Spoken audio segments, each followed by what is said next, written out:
Right. Hopefully they come in and they're not on vacation. All right. Welcome, welcome. Come on in, guys. Good evening, everyone. Welcome. Happy Wednesday. Happy 4th of July week. So much to celebrate. You made it on the webinar. It's a short week. What more can we ask for? Thanks for being here, guys. Chat is open. Oh, chat is now open. Sorry about that. Chat's open. Whoopsie. How's everybody doing? Hey, Kathy. Welcome, welcome. You're definitely going to like tonight's class. Yeah, we got Jason and Rachel in the virtual building. Love it. I'll get started with some announcements in just a moment. Tell you guys what's going on in the BPM Rio world. And then we'll go and get started. Give it like another minute to get people in here. Good morning, Carrie. Come on in, people. Welcome, everybody. Thanks for being here.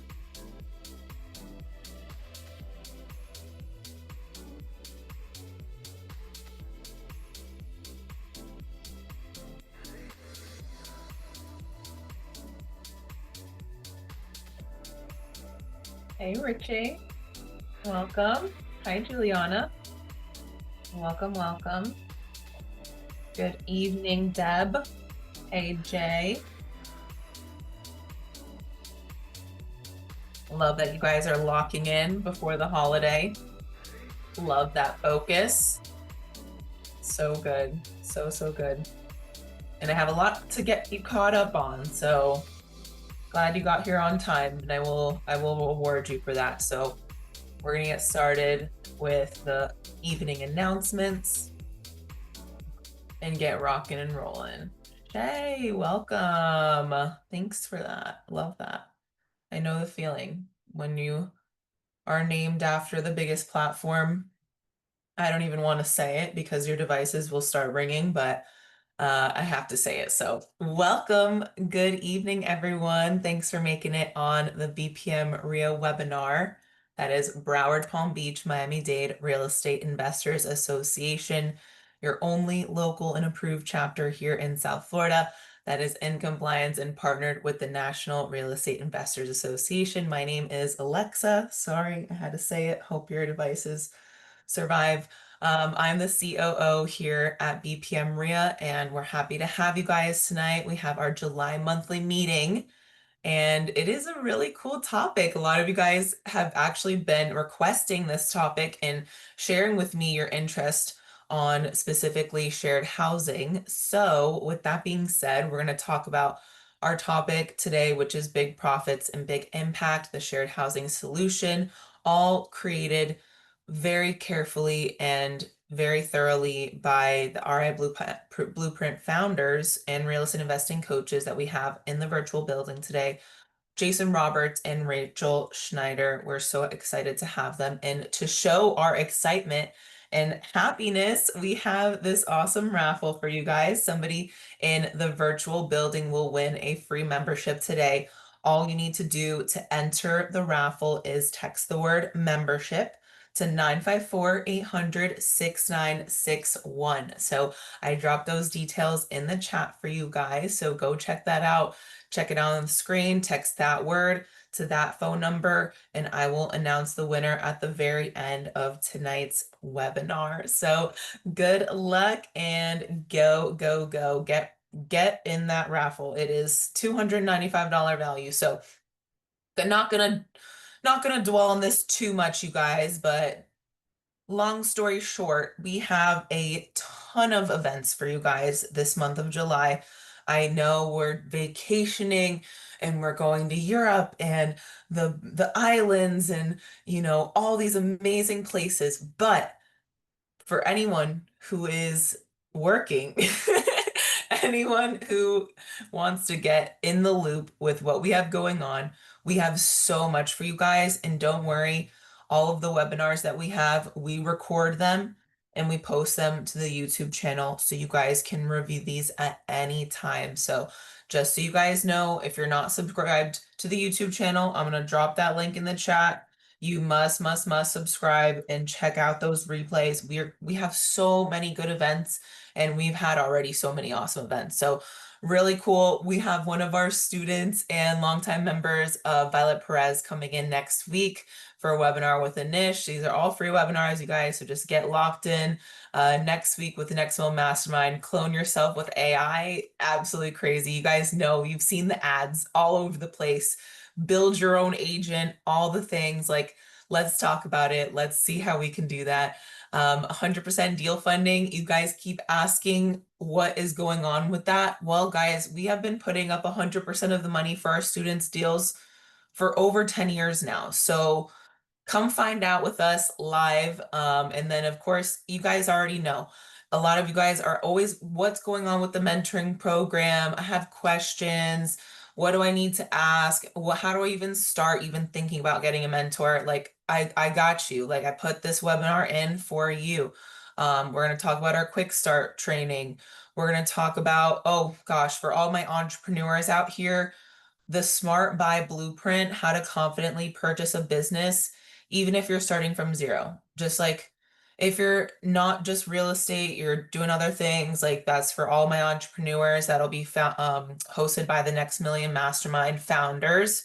And then our quarterly meeting right around the corner, our quarterly meeting in person, Wednesday, August 6th. We have tickets out, early bird is out, $15. Go get your ticket for the quarterly networking meeting. I already have vendors booked for you guys. It'll be networking for an hour and a half and learning for an hour and a half with Zachary Beach. Talk about subject to creative financing, all that fun stuff. And the networking, it's just perfect event. So we will definitely see you guys out there at Nova Southeastern University, as well as for his workshop following that. You guys, I don't know if this early discount code is working right now, but just go try it and let me know. We have early bird tickets out for the workshop, for the networking event, and we want you guys to get locked in. So go get registered for those as soon as possible. They're all posted to the website right now, and I dropped the link in the chat for you guys. So my favorite way to keep up with events, it's super easy. All you need to do is text BPM REIA, all one word, no spaces, to our event line. That's 954-800-6961. Super easy. We love it. Text to the phone with the link, the reminder. So convenient. So just so you guys don't miss anything, you want to get in person, you want to learn, you want to do network, whatever you need, like, we're going to keep you busy, guys. So we'll see you there. 2-day quick start. That's August 16th and 17th. Wholesaling, flipping, rehabbing, 4 guest speakers, 2 full days on Zoom. Again, bpmquickstart.com. Go check out who's going to be teaching, who's going to be doing all the things. Like, go check it out, see if it's a good fit for you. Text the BPM RA to 954-800 so you don't miss out and forget, oh, I forgot it was that. Like, I don't want to hear it, you guys. Put it on your calendar, block it off, and we will see you there. It's a full refund guarantee after the first day. If it's not for you, we'll give you your money back. So super safe training, and we absolutely love it. It is the best. So members, as you guys know, you get all the goodies. You get special pricing for the 2-day quick start. You get special pricing for the networking quarterly events. You get in for free. It's like the list goes on. You get the National RIA benefit package. You get all the things. So go get your membership if you don't have it already, especially before the next quarterly meeting that's coming up. You guys want to get in free. You want to get a discount ticket for your guests for the quarterly meeting. Like, get your membership now before that quarterly meeting that we're having on August 6th. Like, don't wait until the day before, because you already know I'm gonna be like setting up chairs and like the screens, and you guys, I can't be doing memberships while we're getting ready for the quarterly meeting. I love you guys. You guys know I'm very hands-on. So yeah, thank you all so much for being on top of that. Mentoring and coaching, as you guys know, we have one-on-one coaching where we put up 100% of the money for our students' deals and split the profit 50-50. Some of you guys may know this is available, some of you may not. Please go to our website. I dropped the link in the chat for you guys on booking a discovery call. Just go ahead and go to the link, book the discovery call. It'll be a quick call, me and you. I'll get you the full breakdown of everything that's included in our coaching programs, as long as along with the pricing information. So you guys will have everything you need to book that free consultation with a mentor to really get into the nitty-gritty and answer your questions. And I'll be happy to help you do that on the discovery call. So I look forward to speaking with each and every one of you guys. I love chatting with you guys one-on-one. So please, please, please, I always want to take a moment to thank the National RIA and all the cool stuff they provide. It's their 40th year anniversary this year, and we'll be going out to their conference in just like a couple months. So yeah, really excited for that. That's going to be a good time. But guys, we got to stay focused. We have a lot that we need to get into tonight. And I just want to take a moment to share like why I'm excited to have Rachel and Jason here tonight. First off, Anish recommended them. Let's be real. Anish, he's the one, he's the expert. We all know this, guys. I know, trust me. Anish is the expert. He's the one who knows all the people that do all the things. So when I saw that Rachel and Jason were available for tonight's meeting, I snatched them immediately because first off, it's a holiday week. It's tough. We all know that. Look at them. They're literally taking time out of their vacation to do this webinar with us tonight. They've created this blueprint for a long time. They're doing their own deals. They do deals with their students, and they've literally created this blueprint that works. And so I know a lot of you guys are either new, you're a student, you've been doing this for a while, or you're a seasoned investor. And I just feel like what they teach applies to each bucket of category, new and seasoned investors. So that's why I'm so excited to have them tonight. I think they will add a lot of value to you guys. I think they're going to be good people for you guys to know and have in your back pocket and to network with.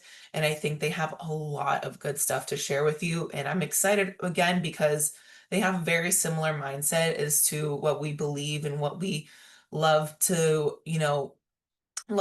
like really preach here at BPM RIA. So let's see what they got. You guys, please don't hesitate with the questions. We want to get all your questions. We don't want to miss them. So please, please, please put your questions in the Q&A box. We also have the chat box. So if you want to chat with them and tell them, I love that. I love that point. Good energy, good vibes. Go ahead and put those emojis and things in the chat box. I'm sure they'll love those encouragements from you guys. And tell them what you guys, what questions you have. Put those in the Q&A. We don't want to miss them.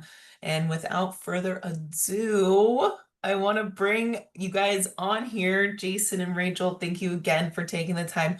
We really, really appreciate it. And we're excited to hear what's going on with you guys and all the great information that you have and experience. Super excited to be here. Thank you, Alexa. Absolutely. Absolutely. You First guys. thing I want to do is just say thank you to Alexa, thank you to Anish, thank you to BPM for trusting us and having having owned and run a RIA ourselves for several years. There's so much work that goes into putting these meetings together every week, every month, virtual, online, in person, the whole bit. And so if we can just give them a quick virtual round of applause or throw it in the chat or something, say thanks to them. I also want to say not to plug it, but if you don't have a membership, get a membership. It's the easiest, simplest, cheapest thing you can do to be plugged in with people 76% of Americans live in paycheck to paycheck, guys. We're, and I'm not making corporate America wrong or any of those things wrong, but we're in a weird financial place. And so most of the places that we get our advice from, our leadership from, our guidance from are our coworkers that are stuck in the same job as we are. So for a couple $100 a year, you can be a member of BPM and get connected to a group of like-minded people that are all going maybe a different direction than the rest of traffic. I would strongly suggest that you do that. That's something that is core foundation to Rachel and I is we want to be the small fish in the room. We want to be connected with people who are doing things that we can absorb and learn and grow from. So thank you again for having us. We're super excited to share this tonight with you guys. I guess I'll just kind of start out by saying that you'll hear a little bit of our story here in a minute, but Rachel and I started a business when we were young. We are business partners, not life partners, longtime friends.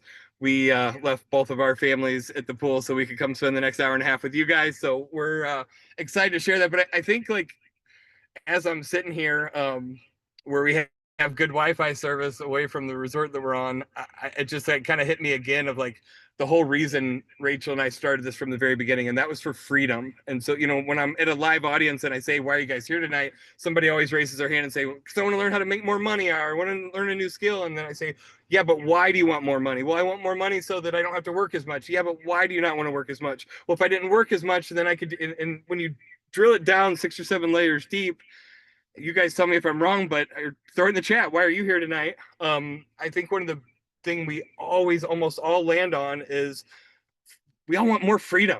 There you go. We want more time freedom. We want financial freedom. We want the ability to say we're going to go on vacation for 2 weeks and we don't have to worry about anything.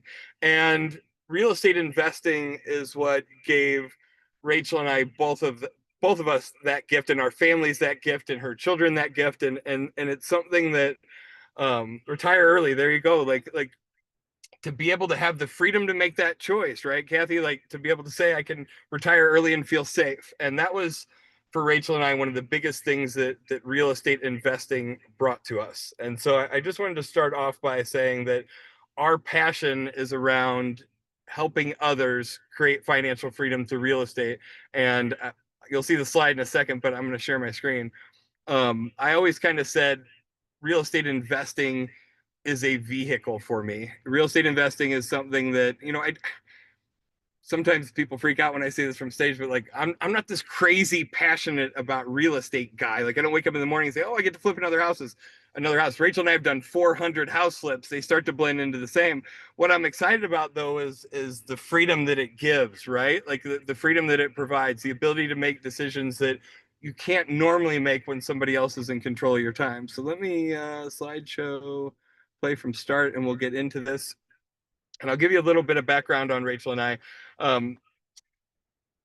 When I first started in real estate investing, when both of us first started in real estate investing, first thing that we did is we paid a lot of money, like $30,000 to join this mastermind group.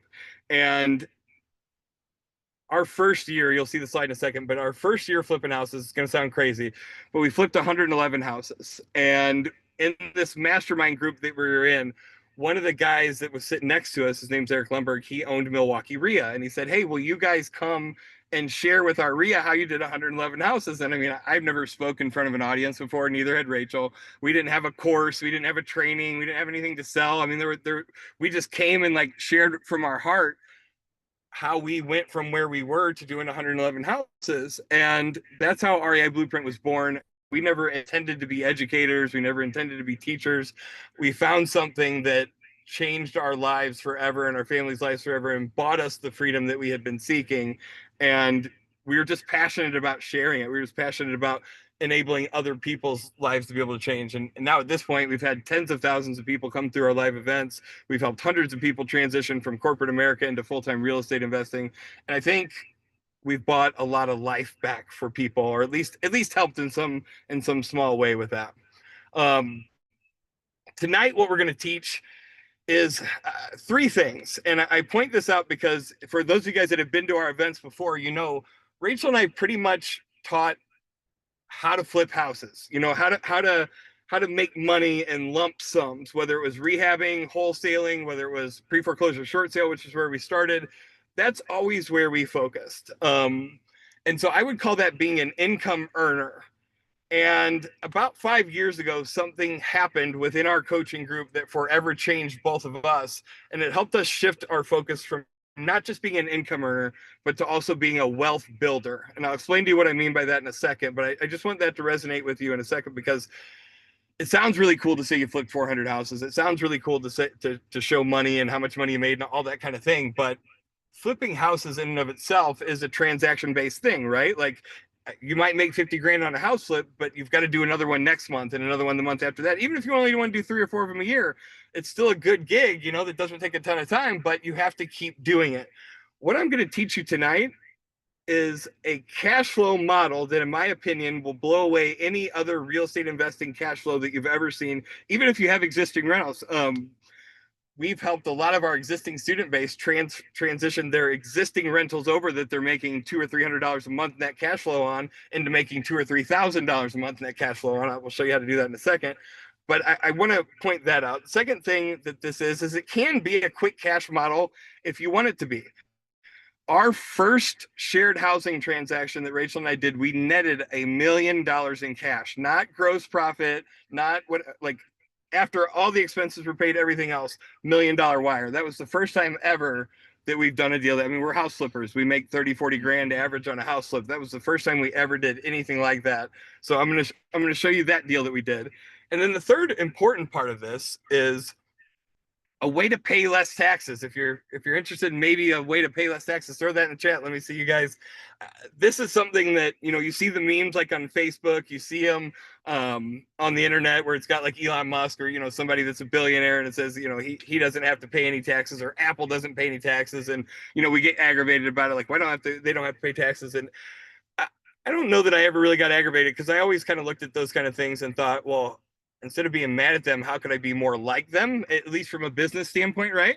And when we did our first shared housing transaction, we learned about something called cost segregation. And I'll get into that in a second, but it's a way to advance depreciate these types of assets and lower your taxable income in a really, really significant way, like the billionaires do, like the ultra rich do. And so this is something that I don't think you've probably heard before. This is something that Rachel and I stumbled across on accident 5 or 6 years ago by a coaching student of ours. We'll share the story with you in a minute.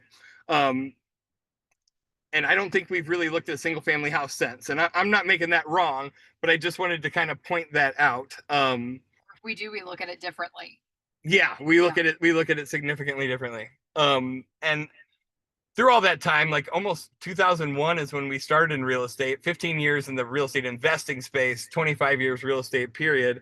One of the biggest mistakes that we made is we got like laser focused on our lane, which was pre-foreclosure short sale. And we didn't necessarily pay attention to other deals that landed in our lap. And I guess what I'll say by that is, you know, we did a lot of lead generation. We had a lot of leads for different types of things. And if it was an apartment building, we passed on it. If it was an 8-unit multifamily, we passed on it. We probably even passed on the duplexes. And the reason was, I guess, to be honest, a couple things. One is fear. If I'm being honest, I was afraid of bigger transactions. And these don't even have to be bigger, by the way. I don't want to confuse anybody. You can start with a single family house. You'll see in a second. But I had this fear of what I didn't understand. I had a fear maybe of financial loss, right? Of making a financial mistake that would cost me, that would be detrimental to my life or my family's life or whatever.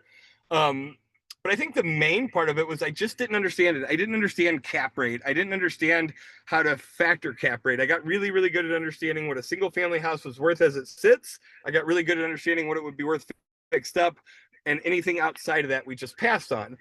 And the reason why I bring this up is because that first deal that we made $1 million on, we almost passed on it, and we partnered on it with some students of ours. The students brought it to us, and we all partnered on it together, and it ended up being something that forever changed us. And that's all we've really focused on for the last 5 or 6 years. So I just want to point that out there.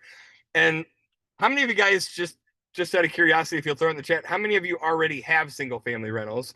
Or I guess, like, how many of you are interested in single family rentals? If you want to throw that in the chat and I can kind of see it pop up, it'll help me kind of get a better idea of who we're talking with. But the reason why Rachel and I always focused on flipping, actually flipping and making lump sum profit checks, as opposed to teaching people how to buy and hold single family rentals, is that, our niche, the people that we help the most, were people that were like trying to retire early, to transition out of corporate America, to buy their life back, to buy their time back. That's who we can help the most. And after looking at students that have thousands, cumulatively thousands of rental properties, what we discovered is the average net profit on a single family rental is about $150 a month. Now, some of you are saying, well, I make 300. And I would question you, do you really make 300? Did you factor in CapEx expenses? Did you factor in when the HVAC goes out? Did you factor in paying your CPA $500 a year to do the tax returns? And I'm not making your rentals wrong. Don't get me wrong. I know there's benefits to it. I'm just saying, what if there's a different way? What if there's a better way? What if there's a way to utilize the rentals that you have, or get into rentals but have a bigger cash flow? This is what I was up against, was a single family home. If it averages $150 a month and an AC goes out and it costs you $4,000 to fix it, how many months does it take you of your positive cash flow to recoup the furnace going out? And it would take you a little over 2 years in your cash flow to recoup that. And that's if nothing else goes wrong and your books are really tight. And so when I look at it like this, if I'm really trying to help people experience financial freedom quickly, just to get to $5,000 a month, and for most of us, or most of you that maybe have a corporate job or working a job and you're trying to get out of it, you kind of have to replace your income first before you feel safe walking away, right? I mean, that's at least what I have found helping people do this. And so I'm looking at this saying, you need 34 single family homes to make $5,000 a month. And probably most of you on this call couldn't quit your job off of five. I mean, many of you make more than that. Doesn't matter what you make, but maybe you're on the higher side of it. If you make $10,000 a month, or that's what you have to replace for your family, it's 67 single family homes. So it just didn't make sense. So Rachel and I always just taught flipping houses, because you could make 30, 40, 50, $100,000 a flip. You could pay your house off. You could pay your cars off. You could get debt free. You could build a nest egg, and you could exit corporate employment, corporate America like that, or be on your path to financial freedom like that. So that's what we were teaching. That's what we've always taught. I always said from the front of the room, if I found something that made more money in less time, we'd be teaching that, but I haven't. So we're teaching people how to flip houses like we've done hundreds of times.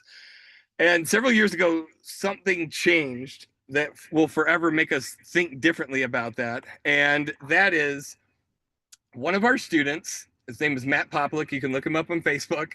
He's in Kansas City, Missouri. And he called one day. He had shared with our mastermind group several times that his goal for the year, his family's goal for the year, they had both, by this point of working with us for a couple of years, they had both exited corporate America. They worked for Cerner, big medical billing company. They had both quit their jobs. They were full-time real estate by this point. They were doing really well financially. And they said their goal for the year was to be able to buy a house, fix it up, and give it away to someone in need. A single mom, a homeless person, somebody that really needed some help. That was their goal. It was actually their kids that brought the idea up. Their kids wanted to do it. And so Matt called me one day and he's like, we're doing it. We bought the house. In Kansas City, our market's a little bit different than yours, but in Kansas City, you can buy a house for 30 or 40 grand and you can put 20 or 30,000 into it. And it's a nice livable home. And so they had bought a house for whatever, 30, 40,000 bucks. They put 20 grand into it and they were ready to give it away. And they started calling around to local nonprofits in the area and saying, hey, we've got this house to give away. And the group that they ended up with, the lady says, she's like, oh my gosh, this would be a huge blessing. We have a perfect single mom family that we would love to give this to. She's got 2 kids and, whatever the story was. And she jokingly says to Matt, you don't have 93 more of these by chance, do you? And Matt's like, 93 more? What do you mean? No, of course I don't have 93 more of them. And she says, we have a grant from the federal government to house 94 homeless HIV positive. We've already got the money in our bank account and we've got nowhere to put them. And Matt says, I don't know the answer to this, but let me call my coach, Jason. Let me talk about it, and Rachel. Let me talk about it with them, and let me see if we can figure something out. I'll come back to you. So Matt calls us, and this was something that we hadn't come across either. So our kind of first response was, I don't know, but let's figure this out. What can we do? So the first thing Rachel and I told him to do is start looking for a multifamily property. Look for anything that you can find that we might be able to make work. And Matt came back to the table with a 22 unit apartment building that was vacant and run down and no one wanted it. It had been on the market for a year and a half. And so I want to ask all you guys on this call, why would an apartment building be on the market for a year and a half? What are some of the reasons?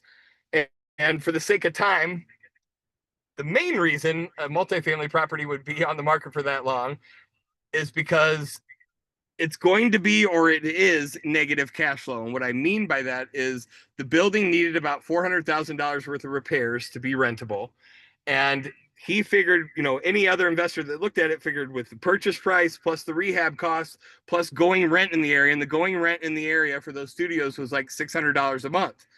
And so the purchase price plus the rehab cost, debt service, even if you had it fully full at $600 a month rent, it was going to be cash flow negative. So no one wanted it. Here's the part that I didn't tell you, and that is the government grant for the homeless HIV positive was for like $1,150 per month per unit. We had access to that. No one else did. So we bought that 22 unit apartment building. We put about $400,000 in it. And here's the crazy part. And some of you are saying, well, I wouldn't want to deal with homeless people or whatever. Or some of you have done, HUD and stuff like that. And you say, I don't want to deal with that type of tenant. Here's what I need you to understand. We had one tenant, and that one tenant signed a master lease for all 22 units. That one tenant was the nonprofit who had the money to pay the rent. So we had one tenant who rented all 22 units from us. So it didn't matter if those units were full. It didn't matter if they were vacant. It didn't matter if there were 3 people living in the whole 22 unit building. On the first of every month, we got a check for all 22 units at $1,100 and whatever change a piece every single month for 2.5 years until we sold that building. And so I'm sharing that with you because while you may be familiar with multifamily, you may be familiar with some of the things that I'm saying, I have never experienced this side of it until this first deal happened. And this is why I'm so excited to share this with you guys. And this is why this is really all Rachel and I have been focused on for the last 5 years, is because this type of stuff doesn't typically exist in normal landlord scenarios. It's absolutely nuts. I'll get into some of the other cool things about that, but that's what shifted all of this. I also want to let you know that we're going to teach tonight on 7 different areas of shared housing. And I'm going to show 3 different deals. The first one I talked about already, that were brought to us by students, by people like you that heard this presentation and said, you know what, this is for me. I'm going to hook up with these guys. I'm going to learn more about this.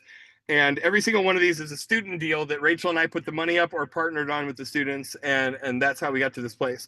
I also want to let you guys know, Rachel and I are going to pour our hearts out for the next hour or however much longer we have. We're going to give you everything that we possibly can give you. As I'm sure you realistically understand, there's no way we can possibly teach you everything that we've learned about this in the last 20 years in the next 60 minutes. And so we are going to be holding a virtual 2-day training, July 25th and 26th. We'll talk about that at the end. There is a cost to join it. I want to be upfront with you guys and let you know that. I also want to let you know and understand that investing in yourself and understanding something deeper, if this is for you, then do it. And if it's not, that's cool too. You're not going to get any pressure from us. Our lives aren't going to change whether you're there or whether you're not. I just hopefully we inspire you. For those of you guys that feel like this is on your heart and this is something that you could use to benefit and change lives with, then let's get together and let's figure it out together. If it's not, that's cool too. I hope you learned something really, really cool out of tonight. And at least this was worth your time. I also want to bring up this uncertainty factor. How many of you guys on the call tonight have noticed some, well, you're in Florida too, so you've noticed definitely some uncertainty in the market there. How many of you have noticed some uncertainty with everything that's going on in America right now? I know that I have. I know that all of our students have. It's a real weird place. The stock market's up and down. Everybody's kind of afraid. Warren Buffett has more cash on the sidelines than he's ever had in history. What that says to me is he's uncertain. If that guy's uncertain, I should probably be uncertain. I read an article yesterday that 60% of counties across the United States are seeing a decline in average list price, which I'm not saying there's a crash. I'm not trying to preach doom and gloom, any of that. I'm just saying it's uncertain. I'm saying that it's in a weird place that we haven't necessarily experienced in a while. What I'm going to share with you guys tonight is an insurance policy against uncertainty. What Rachel and I are going to share with you is something that we're going to give this example here in a second, that one of our assisted living properties that we put under contract, amidst all this uncertainty, when we bought it 4 years ago, we were receiving $3,000 per month per bed. We're now at almost $6,000 per month per bed. And I'll give you the whole number scenario to that in a second. The area that I'm talking about is an area that is skyrocketing up, where supply is high and demand is low, so prices continue to go up, regardless of what the stock market does, regardless of what the real estate market does. I don't care if the real estate market crashes tomorrow. I hope it doesn't, but I don't care if it does, because our rents that we're receiving are just going to keep going up. So if that's something you're interested in, this is going to be good for you. So what do we mean by shared housing? And I want to address that first. Like I said, we're going to touch on 7 different areas of shared housing. One of them, I would say, is less passive than the others. So we're going to talk about 7 different areas. We're going to talk about one that's a little more active, but we're going to show you how to do it in a smaller way that doesn't even necessarily have to require that much of your own time. The rest of them can be very, very passive. And what I mean by shared housing is, we were all, at least I was, schooled on this old school rent model where you find a single family home, you find a tenant, you throw the tenant in there, you make some cash flow for 20 or 30 years, and hopefully you have something at the end of the road. I don't know how familiar you guys are with like HUD rate, fair market rent, and all that kind of stuff, but our country, I mean, as I'm sure you're aware, real estate prices are high, and fair market rent or affordable housing, I don't know that affordable housing really exists anymore. We'll sideline the debate of whether it should or whether it shouldn't. I'm just saying that I don't think it really exists anymore. So there's a whole segment, a big segment of our population that needs affordable housing that doesn't have it. And the last thing before we jump into this that I'll share is that just about a month ago, we were on a call with the Continuum of Care director for the state of Florida. And Continuum of Care, COC is like when the federal funds get dispersed from the federal government, they go into the states. And the COC director, the Continuum of Care director for the state, is the one that allocates all that money out for all the different federal housing programs. And he said, for the first time ever, HUD is going to start financially supporting shared housing, meaning that for all of time, it was affordable market, it was fair market rent and affordable housing. Those were the numbers that they went together for HUD payments. They didn't allow 2 beds in a bedroom. They didn't allow shared housing type scenarios. For the first time ever, they're going to be rolling that out. I don't have a time on it. It's not necessarily to what we're teaching tonight, but I just want to let you know that like what we're going to share with you tonight is going to get gas poured on it as soon as that happens.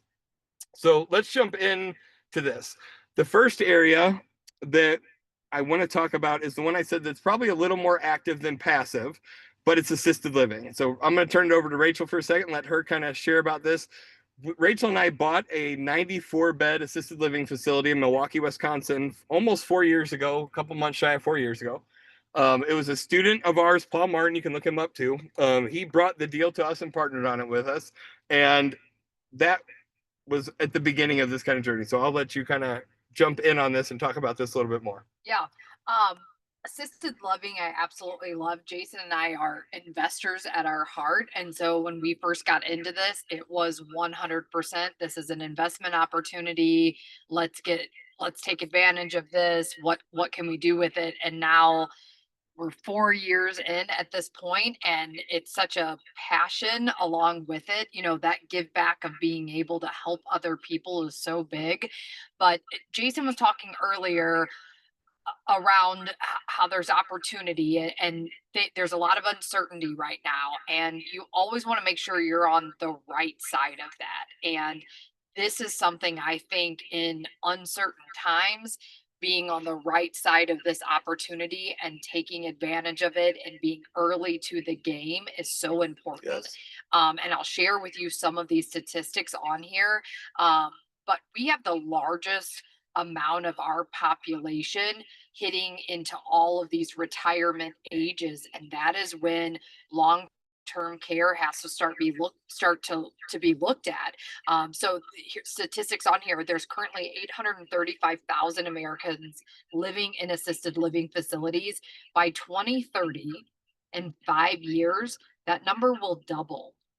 I don't know that there are enough contractors and enough space Yeah. and all of that, right? To even be able to really keep up at the rate in which we're going to be in need of this type of housing. And to be clear, of the 94 beds that we have, it's not all people that are older, That's and right. we serve all ages of people who for one reason or another deal with something that they have deemed incapable of living independently. So this is so broad when I say it. Ours specifically is a community-based residential facility. We deal with developmental and behavioral issues, but you could specialize in so many different things. It is so broad. But look at these numbers, how big it is. You know, in 2030, 10,000 baby boomers are turning 65 every single day.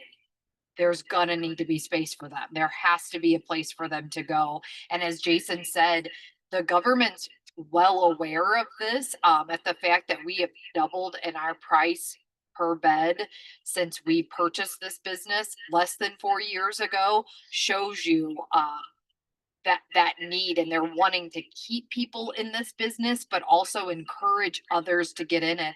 I just read an article the other day that in the top 10 businesses to start up or own, assisted living is one of them.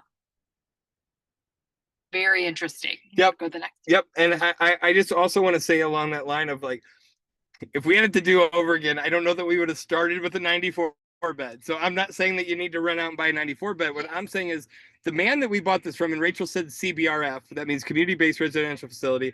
And what that means is these are regular residential homes that have been converted. So we have 94 beds. It's 10 residential homes with 94 total beds, if that makes sense. So Well, shared rooms, that's some right. private, it's a mix. So in that, what I'm saying is you could start with one single family home. You don't have to buy 10. You don't have to buy a 94 bed building. You could start with one single family home, and we'll get into all that when we have more time. But I just want you to kind of understand the concept. So the barrier of entry doesn't have to be this big, huge, multi-million-dollar purchase. It could be a single family home that you reposition for better cash flow and positively impact lives at the same time. And I just want to drop this in here real quick for those of you that this matters to, because it matters to me. I made the comment that I've never been this crazy passionate about real estate guy. Real estate has been a blessing, and it's allowed me to live a life that I wouldn't have lived any other way. So I don't mean that I don't appreciate it. I just mean that it's not what God put me on this earth to do necessarily. When we took those homeless HIV positive people off of the street and gave them a place to live and an opportunity at a second chance, that felt really freaking good. It felt way better than selling a rehabbed house to a fancy couple that could afford it. And I'm not discrediting that. I'm just saying it made a big difference. That's what I'm so excited about with the shared housing thing. Not only can you make more money in this area, probably than any other area in real estate, in my opinion, but we're changing lives and positively impacting lives in a really, you'll see, in a really, really big way. But I just want, for those of you that matters to, this gave us a lot of purpose behind what we were doing. Yeah, I'm very analytical, so we are going to break down some of these numbers. I'm hoping we have time. We need to get through the other 6 of these, but I do want to share that with you guys so you can open your mind up. That's the first thing that's going to get you in, is for those of you like me, what are the numbers? What does it look like? Next area, now we're past assisted living. We'll talk about homelessness a little bit. In 2020, there were 580,466 homeless in the United States, 30% of them with children. Current homelessness is the highest it's been since 2007. I don't know if you guys remember or not, but several years ago, Congress passed a $9 billion CARES Act to house homeless permanently. And that's some of that money came in for that homeless HIV positive deal that we did. But point is, the government is constantly giving billions of dollars. No one really knows or understands where it goes. I can personally tell you that from our students in this shared housing group, me personally, have been on 200 plus calls with CEOs or directors of nonprofits from California to Baltimore. And every single one of them has said something to the effect of, why are you the first real estate person that's ever come to try to help us? There is no one bridging the gap from the money that we have and the needs that we have to the real estate portion. Why are none of you real estate investors doing this? So I don't know about you, but I always got frustrated in flipping houses when I was like the 17th real estate investor at the house and they've already gotten 16 other offers. I don't want to be the 17th guy. I am the only guy every single one of these calls. And so for any of you guys that have been in sales or business or anything else, you know how important that is. What we're going to share with you is going to blow your mind. 40,000 US veterans go without housing every single night. There's money, guys, that's crazy to me. There's money to house them. There's money there. There's just nobody helping them bridge the gap. And so what if you could be that bridge? What if you could be the person that helps on the real estate side, that owns the asset and coordinates that? Our student base is doing it every single day. And I want to share with you guys how to do the same thing. So I'm going to talk to you guys about Department of Corrections. People who are transferring out of incarceration. There is need for that all the time, everywhere, every location. It doesn't matter where you live. There's no geographical area that this does not have a need. One of the biggest things when someone is transitioning out of incarceration is not going back to the environment in which they came. When you look at the statistics around them either being re-incarcerated or turning a life around and being successful, a big contributor to that is that they do not return to the environment in which they came from. We actually, I think I've worked with Jody. We've known her forever, since we used to do a ton of foreclosures and stuff. So we've known her for probably close to 20 years now. That actually has this up and going. She bought one house. Jody's a girl that we've known Yeah. within our coaching group. Yes, and we coach her. So she's in Washington area. She started out with one house. This is a real passion thing for her, which is what piqued her interest. But she also said, well, we've got this house sitting here. We could rent it out for X amount. Or I've had this conversation. They pay out almost $800 per person. 4-bedroom house, turned it into 8 beds, significantly higher return than what she would have received renting this out as a single family residence. She now has 5 of them. I think the 5th one, they just got furnished and are currently enrolling. She runs with a waiting list at all times, and you pick and choose who you want to take. It's not like every single person that gets referred over to you from drug court or probation officers or even other organizations that help people that are transitioning out of incarceration. You still get to pick and choose who you're going to have in these houses. But with the way that rents have gone up, their ability to even be able to rent something that's affordable to them is pretty much non-existent in the market that we're living in right now. And this creates an opportunity for them. And those funds are guaranteed. So 700,000 people return home from prison every single year. 9 million are released from county jails.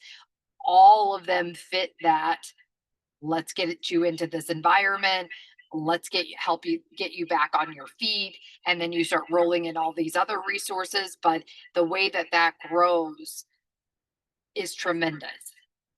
And this is one way you can take a single family house that's cash flowing $200 a month and turn it into $2,000 a month in net cash flow. And like Rachel said, she's in Washington State, where her average price point house is $500,000, and this still works there. So I want to get your mind rolling on, wait a second here, what could what these guys are talking about actually be real? I will show you that it's real, but I want you to just expand your mind a little bit, because you're talking to a guy, and many of you are probably smarter than me, but I've been in this world for a long time. Rachel and I coach some of the top real estate investors in the country.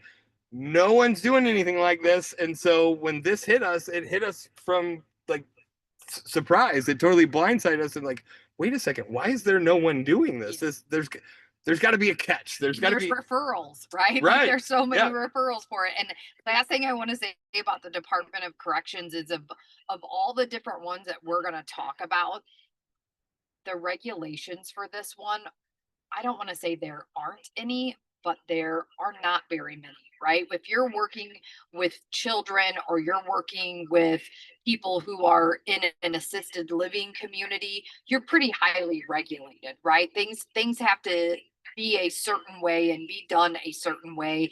And with this, as long as they're given a habitable home, you're really hitting the mark on the regulation side of things. So this is very easy to implement and set up very quickly as well. In our 2-day, guys, I mean, I know that we're Deep dive on that. we got to get through. I want you to conceptually understand this. And for those of you that are like, this is for me, we'll spend 2 days together. We'll dig into this a whole lot deeper. Rachel and I will also stay on for a few minutes after the call and answer any quick questions that we have too, just so you guys know. I can't see the chat. I can just see it when it dings up, but I can't respond while I'm giving this. But we'll hang on for a few minutes at the end, just so you know. Recovering addicts. This one was kind of near and dear to me. Well, I'll just share it. My brother has battled heroin addiction for 20 plus years. He's not somebody that you look at and say, look at that loser or that junkie or whatever kind of crap. You know, he's a normal guy like you and I that, and everybody on this call probably knows somebody that struggles with addiction at some point.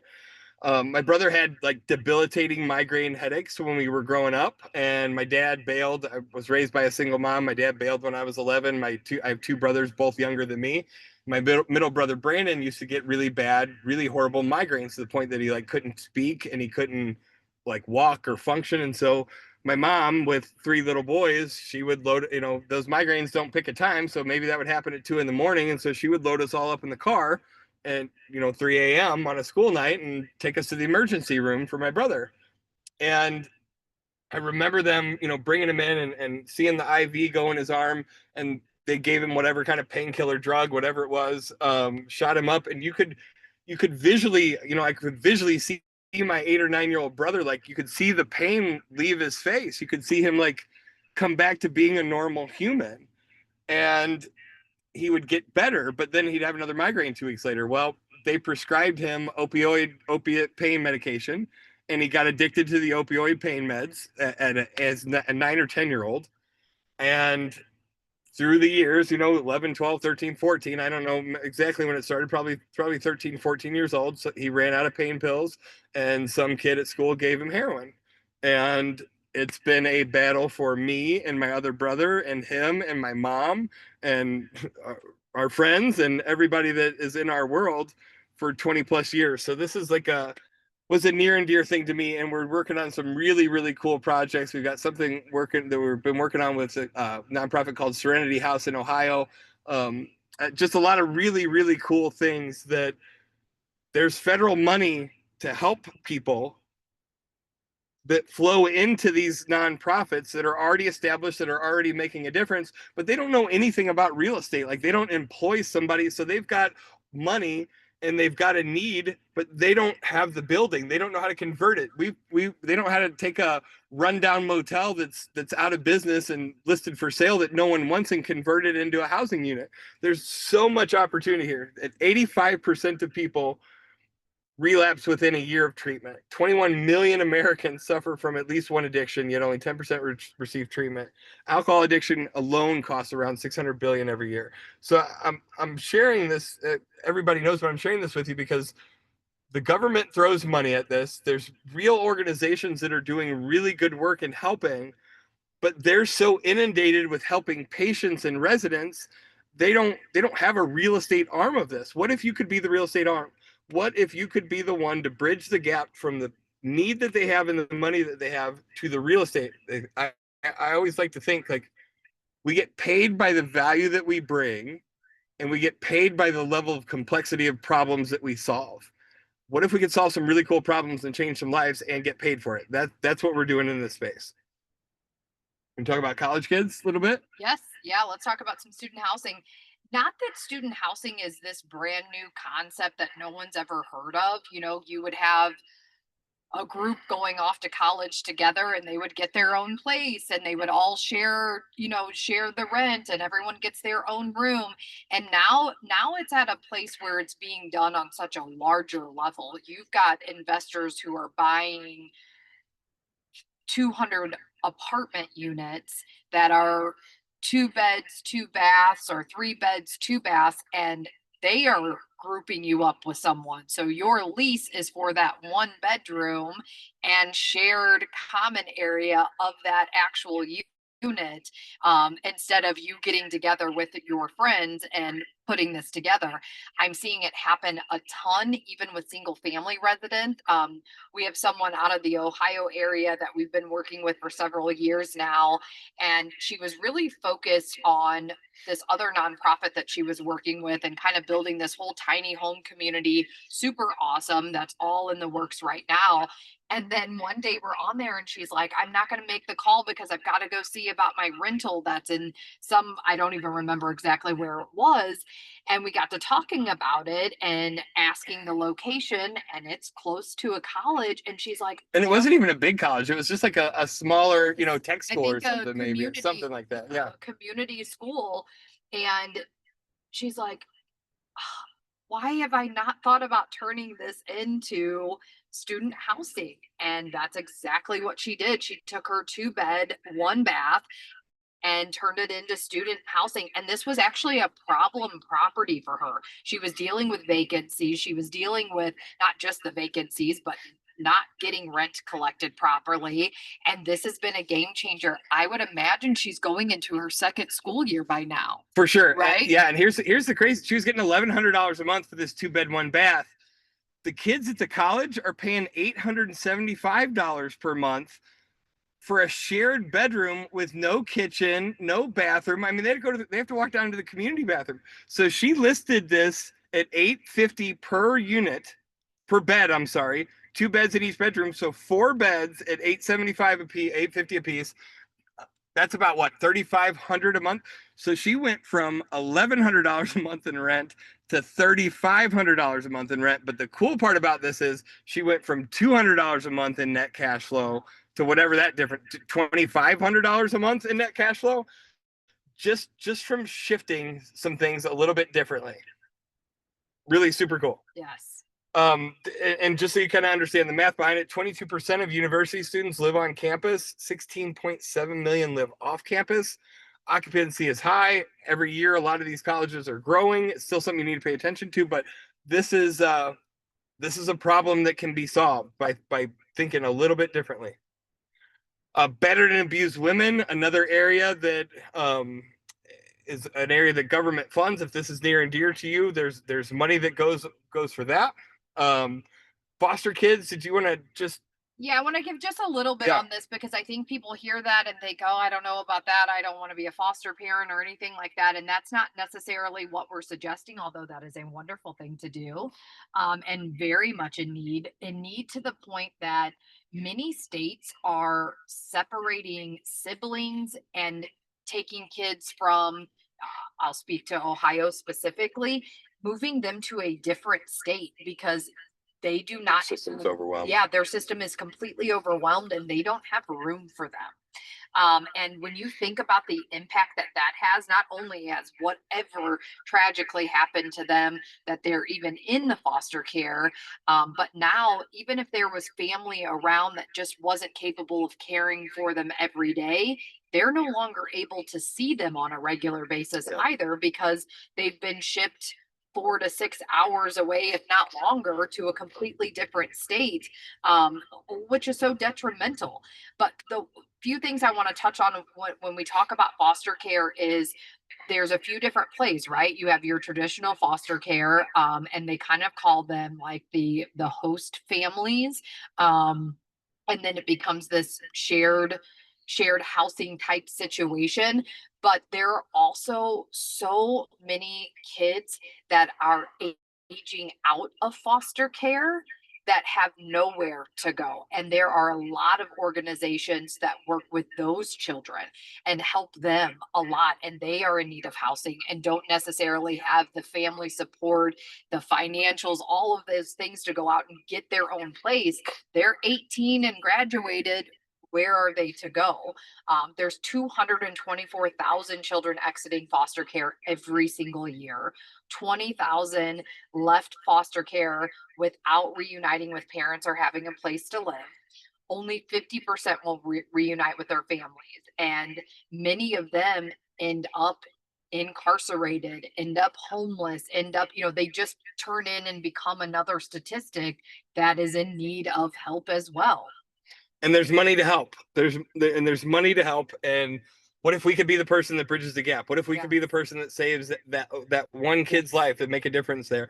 And did you want to just, well, I know we're pushing on time, but did you want to talk for a second about I do. what Remy was doing? Yes. So someone else that I work with, Remy, she has a lot of connections where she's at. Her husband is a physician in the area, and they have a lot of connections just through different galas and events that they attend with judges and different attorneys. And they are working on a project taking an abandoned camp. Like a kid's summer camp, like a summer camp, right? Lakes, lodges, cabins, the whole RV hookups, the whole thing, a mess hall, all of the things that you would need. And this is going to turn into a large foster care facility with a lot of different host families having their own independent cabin basically on this property, and then working jobs all around. The kids will go to school from there. There's a huge playground and swimming pool and fishing, and they're able to bring the community in and bring some sense of like normalcy even to these kids. And it's just it's a big project, and that was taking this idea and exploding it, right? But the journey of it has been amazing, and it's not too far from that actually becoming a reality. Remy shared in our shared housing group originally, when she kind of brought this idea to us, that the judge told her that the county was paying, I think, $170 per day per kid. Well, just take $170 a day times 30 days. Yeah. What is that? Almost $6,000 a month, something like that. Yeah. $6,000 a month per child, and you could have 2 or 3 kids under one roof in a safe environment. And so the thought became, what if we could provide these children with an exceptionally better environment, not break them away from their brothers and sisters, get really good people in to take care of them? And what if we could deliver that at a price that's like half of what they're already currently paying? Who wouldn't bite on that? What municipality wouldn't bite on that? What city, what judge wouldn't bite on if we could save them money and provide the children a better environment? Who wouldn't do that? So I hope your brain's starting to get a little excited and spin up a little bit and say, wait a second here, this actually could make a whole lot of sense. And in most of these cases, this is what we're able to do, is we're able to bring a group, a lot of these nonprofits on the homeless side, I don't know, you guys may not know anything about this. I sure didn't until I learned. Almost all of these nonprofits that deal with homeless, they have what's called rapid rehousing, and they have emergency housing. And emergency housing is when somebody comes to them and says, I just had to leave this horrible environment where I was. I've got 2 kids and I need a place to stay until I can find my own place. That program typically can last up to 90 days. And they're almost all put into hotels because these places have no other where to put them and no other place to put them. They're often paying $150, $200 a night to house these families. That's $5,000 or $6,000 per month, just to give you perspective. For one family, not even in a shared housing situation, is what many of these organizations are paying. What if we could bring them a place for these people to live at half of that cost and still be extraordinarily profitable? This is the kind of stuff that we're talking about. Okay, so I want to, now that we kind of covered the 7 different areas, and I... Before you get into that, I looked at the Q&A, so this is outside of the chat, and so I just want to bring this up because I want to clear up any confusion and leave you guys with as much as we can. said, thanks for sharing all of this, but are you saying that the government pays for these types of housing with everything that's going on and government programs being alienated? What are your thoughts about potential loss of funding? And so I think that's something that we should be a little Great bit question. more clear. Those are excellent questions. There's multiple of those. Yep. And so I can touch on that for a second. And we don't get paid directly from the government.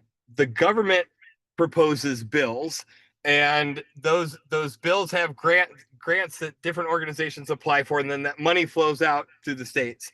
I will say that with every administration change, especially this one, we won't get into the political side of it because it doesn't really matter. If you want to know my stance, I don't really trust either side, to be honest, but we won't go down that path. What I trust is myself and my family and our ability to provide. And I don't want to get into what's wrong and right, because I don't know that what we're told on either side that we know for sure what's wrong or right or what's really happening. What I know is where my heart is, and my heart is to help, and my heart is to make a difference, and my heart is to take care of my family and friends and people that I care about in my community and those types of things. And I have to do that whether Donald Trump is in office or Hillary Clinton or whoever. It doesn't matter who the president is. I still have to figure out a way to make a difference, have an impact, change things for the positive. And so that money is still flowing. Were you going to say something? It's still flowing. That, we talked about 7 different ones here. And no, they are not all government funded, right? That's true, yeah. The assisted living side of it, private pay, we could be 94 beds of completely private pay and we would still have a waiting list, because the demand is there. That's right. It's needed and it's necessary. With the Department of Corrections, that is coming from government funds. But I say that, and in the same breath, I'll tell you that there are a lot of organizations that they raise funds privately. They also do get local and federal grants as That's well. right. So there's a combination. They're not all federal grants. I talked about Serenity House. Serenity Yes. House is completely privately funded. That's the addiction recovery center that we work with. Yeah. They're completely privately funded. They're not government. Student housing, there's no government funding there at all. Unless it's from their student loans that they're paying. And Yep. I don't know the details of all of that, but there's no government. Here you go for this. The foster care kids system, as well as there are federal funds, there are also local. And when I say local, I'm talking about the municipality, but then also the county. And this one that we're working on, we're actually combining the resources of multiple different municipalities amongst 3 different counties to come together for the funding of this. And there is some federal money coming, but most of it is there locally. County, state. Yeah. Even some connections of some private funds there as well. Quite a bit in all of these, even the addiction world. You will find a lot of private money coming into these organizations as well. Great question. Great question. And so, yeah, while we have time, I want to just give you some examples of these 3 different transactions. I could give you 20 different transaction examples, but I wanted to just share with you these 3 because they give kind of a gambit in a different type of range. This was the first one that I told you about that we made $1 million on. We bought that apartment building, and you guys can look these deals up online. You can see me and Rachel's name on them. You can see when we bought them and when we sold them and what we sold them for. But we bought that building for $250,000. It was a rundown 22-unit apartment building that was completely vacant. We put about $400,000 in cash into the rehab. We were all in for $700,000. That nonprofit signed a master lease for $25,000 a month for all 22 units. The day we were done with that rehab, our first rent check came, and we collected that rent check for 2.5 years. Now, this was our first deal.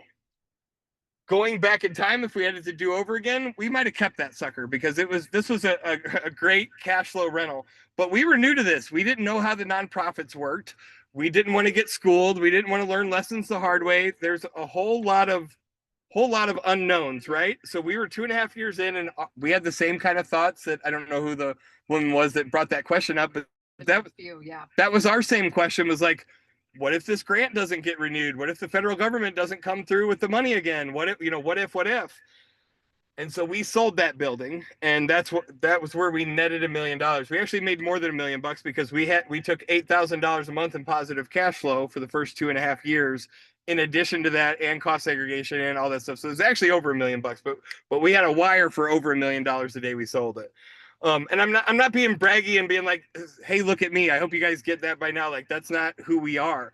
I'm not sharing this to impress you. I'm sharing it to inspire you. Yeah, to like say, wait a second here. And the other part of this that I want to bring up is this was a deal that a student of ours brought to us, and he was not financially able to take down this deal. And it was a $250,000 purchase price, which isn't hard, but the rehab was 400 grand.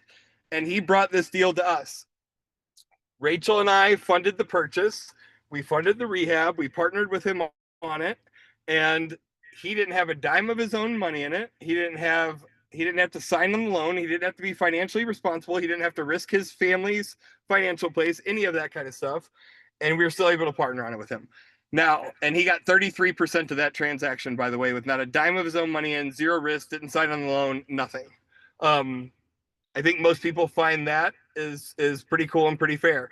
But I just wanted to share that with you because for anybody of you that are saying, well, I'm scared, I would be scared to do my first one of these as $1 million deal. I get it. Partner with somebody, partner with Alexa, partner with somebody at BPM, partner with Anish, partner with Rachel and I, whatever. Because Matt could have passed on this deal. Remember what I told you was my biggest mistake in real estate investing was passing on deals because I was afraid or I didn't understand. Matt didn't put $2 into this deal. All he did was find it and then oversee it. But Matt got a check for $350,000 when we sold this building, and he got a third of that $8,000 a month cash flow every single month in his mailbox. Oh, over $2,000 a month showed up in his mailbox every single month. Not a bad gig, right? And that's just if you didn't qualify to do it on your own. This is why this became so important. This is why this one deal changed Rachel and I's life. How many of you guys could exit corporate America, or at least come real close to it, if you had $8,000 a month in passive income showing up in your mailbox on the first of the month, every single month? Throw it in the chat, raise your hand, whatever. I think most people, if you couldn't quit your job right now with $8,000 a month in free cash flow, you could become real close to it.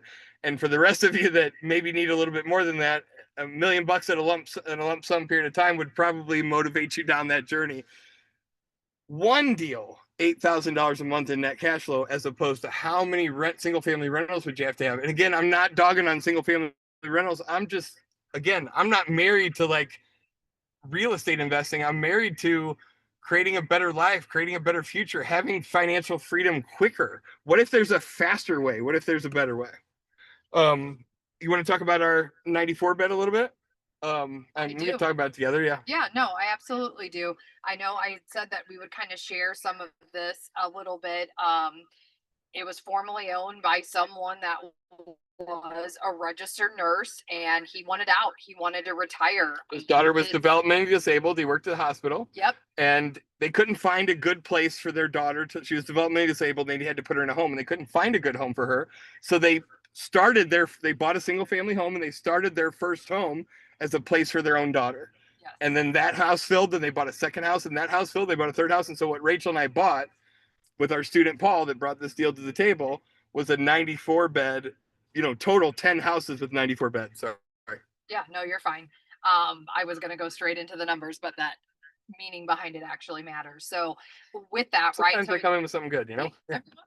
Right, like, so 10 houses is what that's made up of, the 94 beds, and we purchased that for 4.1, cash flow about 80 grand a month. Value, if you were to evaluate this, and I think this is updated, right? It would go for around 100 grand to $120,000 per bed. So take that times the 94 beds that we have, and that's where those totals come up from. There is room for growth, and that was something I was going to say when we were talking about some of the other ones, but we're just trying to fit all of this in this amount of time. So when we do the 2-day, it will be a deep dive into a lot of different stuff. This talks about utilizing the garages on these properties.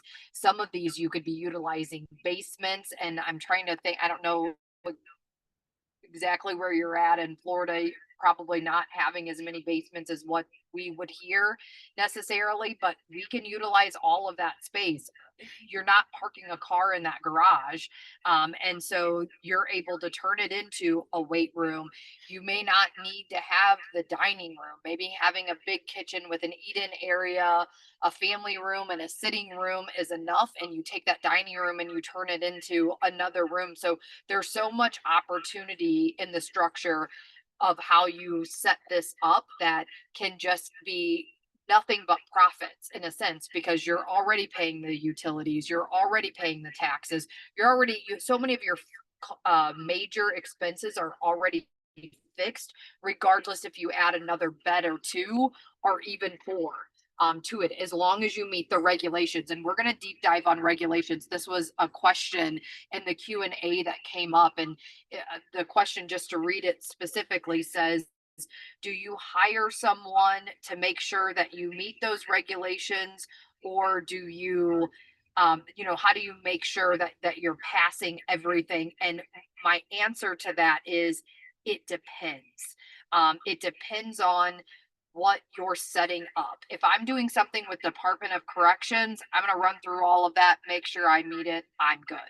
If I'm doing something in a state for assisted living, and the specific type of assisted living I'm doing has a lot of regulations, we want to reduce risk there, right? And we want to ensure our level of success. But there could be a possibility that all I'm doing is providing the real estate, and someone who already runs an assisted living just needs more beds is going to come in and rent from me. And so the only regulations that I, as the real estate owner, need to be responsible for is making sure that the property meets those regulations. So that's not the best answer. If you come and this isn't a ploy to get you to the 2-day, because it really depends on what you're doing and what role you're playing in what you're doing, on if I would say you need to bring someone in to make sure you meet that, or you'd be okay. Yeah, great question. I also want to point out, while we're on this slide, and to everyone who's nervous about everything, especially the question was regarding like federal funds with where things are at right now. I do want to point out that while we never know what anyone's going to do in a government position, that just within the last few months, we got over $1,000, almost $2,000, but over $1,000 per month per bed raise from the federal government. It's a federal fund. Yeah. So we're Medicaid paid. You don't have to be, but our 94 bed is almost, I think we have 2 private pay and the rest are all government pay, Medicaid beds. We can put 2 beds in a bedroom, and we're now getting about $6,000 per month per bed. So $12,000 per month per bedroom. 4 or 5 bedrooms in a house, you're $60,000 a month gross on one house. So while I understand and agree that things are uncertain, I also just wanted to share the reality of the fact that we almost just got a $2,000 per month per bed raise just within the last few months. So it's uncertain. In the middle of the uncertainty. Yeah. Yes, correct. And I also want to say that while anything could happen, I mean, I'm definitely not betting on it. While anything could happen, if our government decides to quit paying for Medicaid people that need a place to live, foster kids or any of that, we're all going to be eating rice at home. You know what I mean? Like, I don't mean to, like, I'm being serious. Like, if the 94 people that we take care of on a daily basis at our assisted living house, if the government quit paying for them, and we would have to throw them on the street, there wouldn't be anywhere else for them to go. I don't know what we would do. I mean, I wouldn't want to put them on the street. I'm just saying that, like, we couldn't afford to have all the nurses and staff. I mean, our payroll is $150,000 every 2 weeks. No joke. I'm not saying that to scare you. I'm just saying it to be real. We couldn't pay that if the government wasn't paying us. And so if that happened, we're all going to be, you know what I mean? It's bad news. And so there's things that can happen. There's things that hopefully can't happen. What we can do best is put ourselves in alignment with the trends and the direction things are going. And our direction is we just got a raise. What you can kind of ballpark factor is about $1,000 per month net per bed. And so if you can put 2 beds in a bedroom and you've got a 4-bedroom home, you could be somewhere in the $8,000 to $10,000 per month net income off of one single family house, run correctly. By the way, let me say that, run correctly. Rachel, one of her unique genius zone things, one of her unique abilities is to take super complex systems and processes and organize them in a way that they make sense. At our 2-day, we're going to get into you don't just go buy a assisted living house and hope it all works out. There's a lot to it.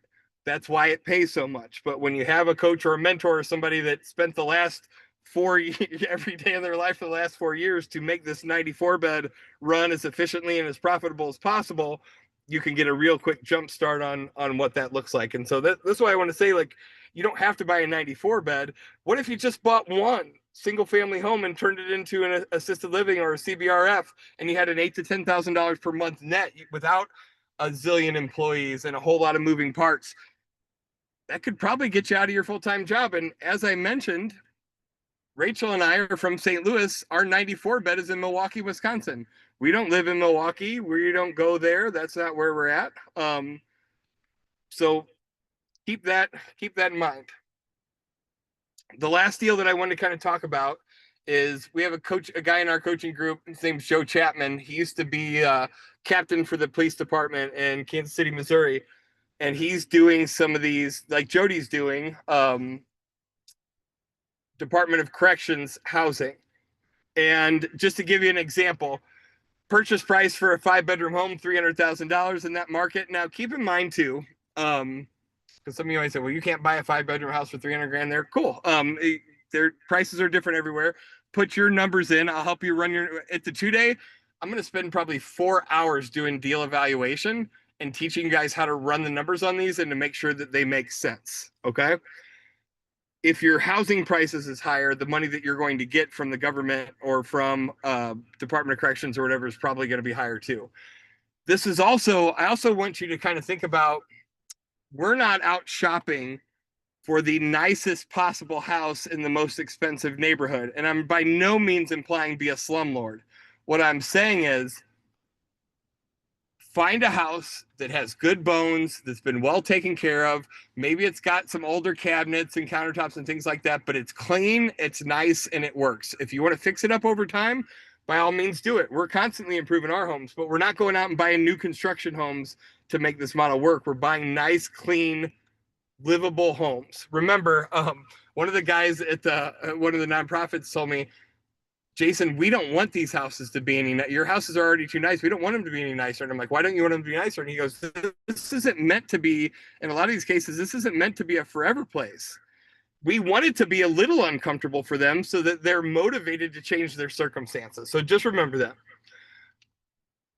But here's how this can work. If you just put 1 bed in a bedroom, your 5 bedrooms at $800 a month, you're $4,000 a month gross. 2 beds in a bedroom at $800 a month, you're $8,000 a month in your gross rents. There's no employee costs, there's no other costs. So this is really a situation where you could be net cash flow positive at a minimum a couple $1,000s a month, right, guys? $2,000 to $3,000 a month net cash flow positive at a minimum on a single family house that you might have been lucky to be $300 a month cash flow positive on before, if you do this the right way. Okay. And again, this is another situation where just one house could be $2,000 or $3,000 a month in net cash flow as opposed to a couple hundred.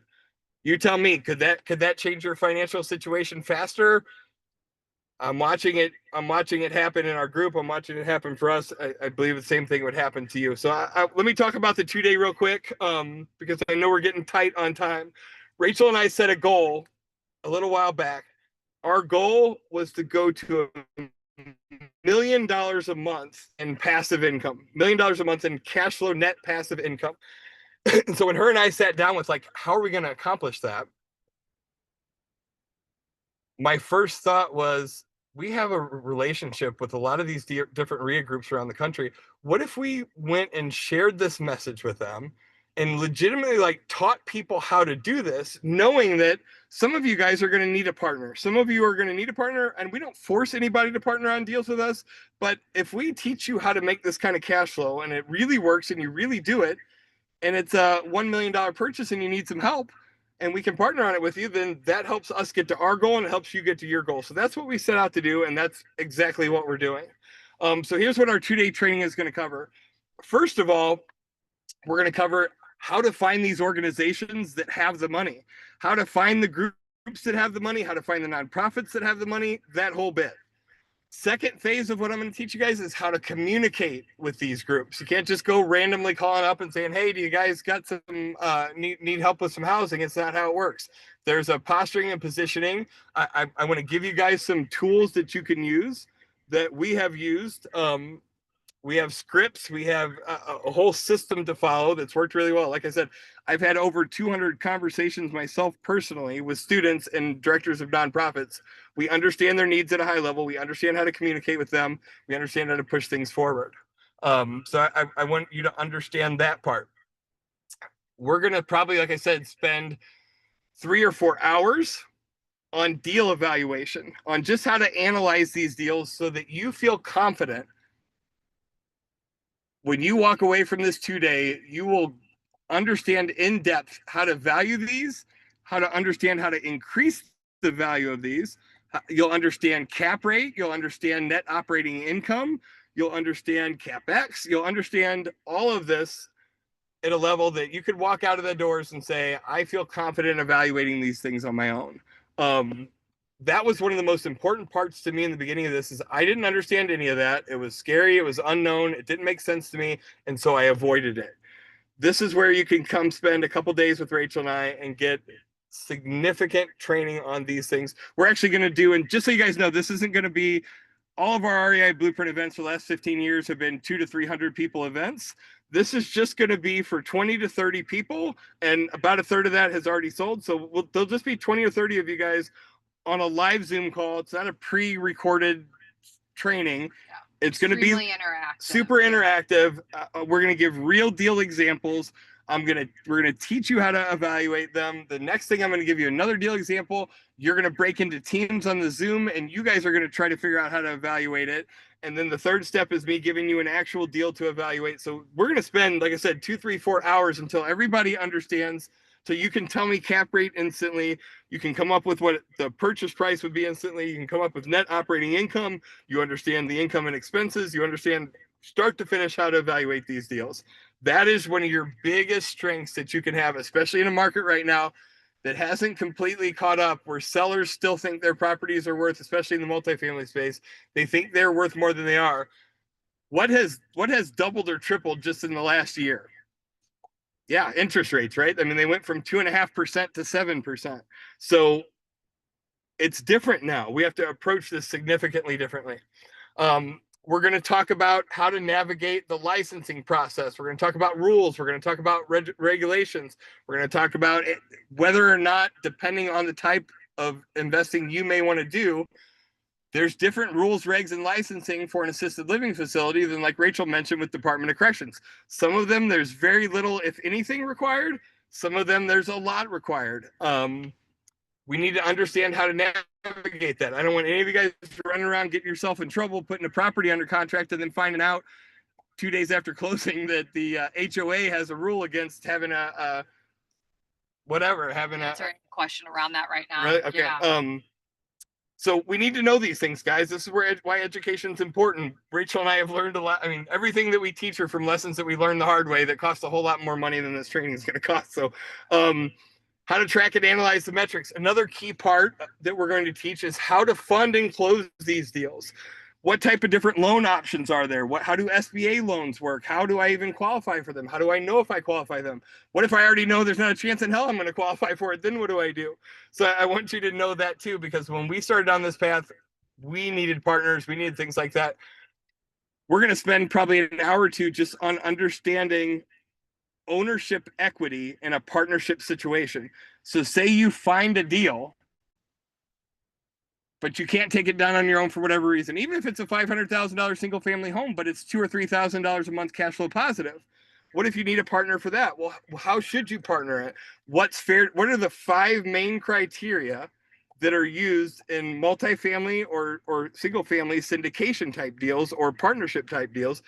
I can almost assure you there's very rarely ever a case where there should be a 50-50 partnership. It's almost never going to be 50-50.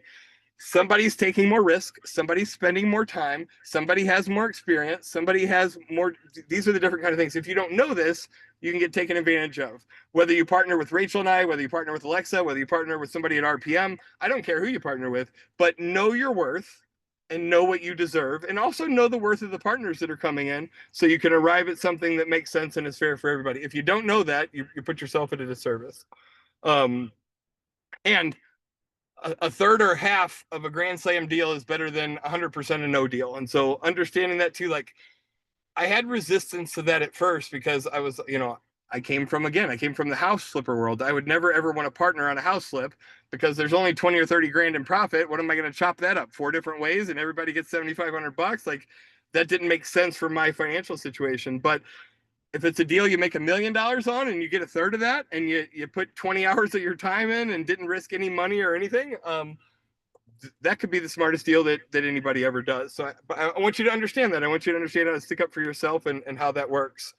Our 2-day virtual training is on July 25th and July 26th. It will be on Zoom. It will be recorded. So if you can't make those dates and you still buy your ticket, you will get the recording of that, and you'll actually get the recording of it whether you attend or you don't. So we give everybody the recording so that you can reference that back. You'll also get a workbook. As soon as we get your order tonight, we'll have the workbook out to you in the next couple of days. Ticket price is normally $19.97. We worked something out with BPM. We want to do something to help you guys. So for tonight only, a single ticket is $14.97. And if you have a spouse or a legitimate business partner, guys, not somebody that you met tonight at the meeting, but a legitimate business partner, it's just $500 to add on a second ticket. Yeah. That price is for tonight only. Oh, and I want to throw in a couple bonuses here too for people that take action. Rachel and I want to partner with people that take action. I care less about how much real estate experience you have. I can tell you some of the people that are having the most success in our shared housing group aren't super seasoned real estate investors. There's some in there too that are super seasoned, but there's a lot that have never ever done a real estate deal before in their entire life, and they're crushing it. And so there's good ways to reduce the risk. 100%. Being fresh into this as well. So I want to throw a couple bonuses in for people to take action tonight. One of those is I'm going to send you the last 2 coaching calls that we did for our coaching base, our coaching student shared housing group. So you can unedited see that this is real. And we'll have that to you within 24 to 48 hours of you buying your ticket. I'll send you 2 different coaching calls that happened within the last 30 days from our shared housing group. We meet once a week for an hour every single week. And so you can see firsthand what kind of deals they're doing, what they're working on, whether what Rachel and I said tonight was true or not. You can see it for yourself. And if you're not happy with that, then refund your ticket, because I want you to see that we're not just hyping you up. This is already happening, whether you choose to be a part of it or not. It's already happening. I want you to be a part of it. I want you to take a chance on yourself. I want you to step out in faith and say, maybe there's something to this. Maybe this is really real. And so I know that via Zoom, and you don't know Rachel and I, it's hard to sometimes transfer that trust. So I want to immediately send you those 2 coaching call recordings. You can see the dates on them. They're Zoom. You can see the people's faces. They just happened within the last 30 days. And so you can see all the different people in our community that didn't have real estate experience that are doing real deals right now. And you can also see that. The other thing that I'm going to do that I don't really ever do is I'm going to schedule a 10-minute one-on-one coaching call, maybe 10, 20 minutes with every single person that buys a ticket tonight, that I'll jump on with you personally before our 2-day and kind of just get to know you better, get to understand what your goals are, so that when we get to the 2-day, I can focus it mainly on, somebody that has $500,000 in a retirement account and is in a great financial place. I would give different advice to than somebody that says, I don't have any available cash, but I'll work really hard. That I can help anybody get there, but it's different. Super excited to work. Did this help anybody tonight? Did this get anybody on this call excited? I know that like every time Rachel and I talk about this, I get excited. So hopefully you guys are as excited as we are. I know I'm super excited to like spend 2 days with you guys and share this. Go ahead and scan this QR code. with your camera right now so that it comes up. Did I send that link to everyone? I also sent the link in the chat.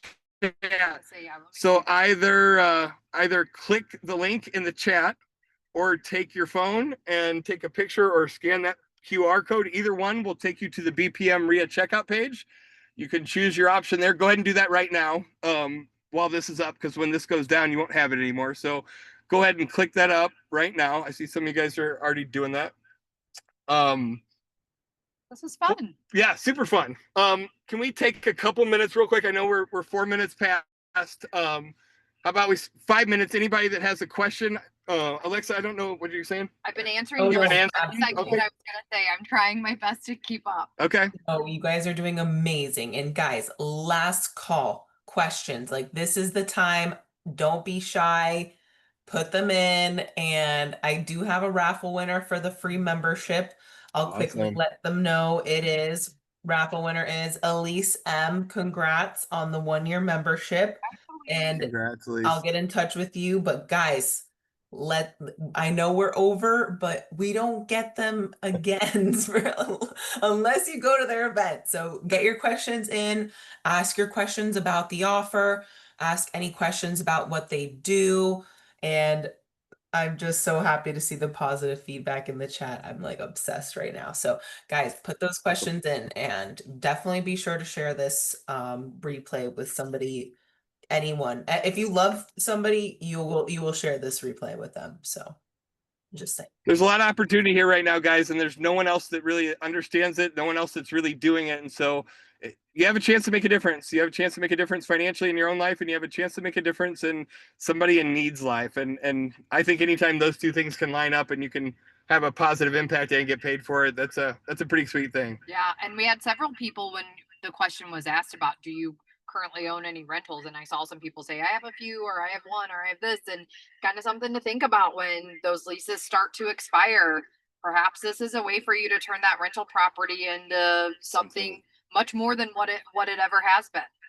So looking forward to meeting you all. Thank you all. I know this is a holiday week, and well, if you're like us, we started it a couple days ago. So we appreciate you taking time out of your evening and getting on here with us. And we're really excited that all of our stuff stayed on during all of the. Yeah, right. We're in the car. We had to drive out of the resort and find some good Wi-Fi service. So thank you guys. God bless you guys. Thanks for taking some time with us tonight. Alexa, you're a rock star. Thank you. No, you guys are truly phenomenal. I am obsessed. I am so grateful that we had the opportunity. Thank you for taking the time.